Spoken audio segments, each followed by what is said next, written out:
প্রেমিকের সঙ্গে ঘর বাঁধার আশায় কাঁটাতারের বেড়া পেরিয়ে প্রেমিকের টানে বাংলাদেশে পালিয়ে আসেন ভারতীয় গৃহবধূ রেশমা মণ্ডল। তবে অনুপ্রবেশের অভিযোগে রেশমা মণ্ডল ২৮ নামে এক নারীকে আটক করেছে বর্ডার গার্ড বাংলাদেশ বিজিবি। রোববার ১৯ জানুয়ারি বিকেলে কুড়িগ্রামের ফুলবাড়ী উপজেলার নাওডাঙ্গা ইউনিয়নের বালাতাড়ি এলাকার সীমান্তে এ ঘটনা ঘটে। এই ঘটনায় ওই নারী ছাড়াও আরও বাংলাদেশি ২ যুবককে আটক করেছে বিজিবি।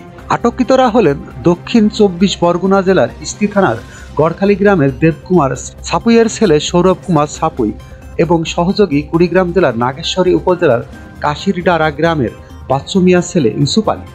স্থানীয় সূত্রে জানা গেছে, প্রায় ২.৫ বছর আগে ভারতের নাগরিক ও এক সন্তানের জননী রেশমা মণ্ডলের সঙ্গে বাংলাদেশি তরুণ সৌরভ কুমার সাপুইয়ের প্রেমের সম্পর্ক গড়ে ওঠে ফেসবুকে। এরপর তাদের মধ্যে প্রেমের সম্পর্ক গড়ে ওঠে।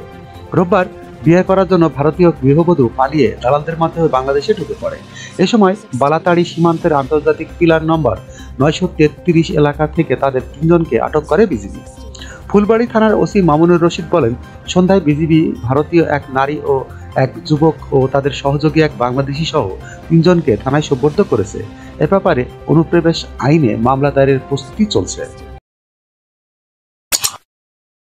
যখনকার খবর তখনই দেখতে চোখ রাখুন সুন 24 টিভিতে। চ্যানেলটি সাবস্ক্রাইব করুন।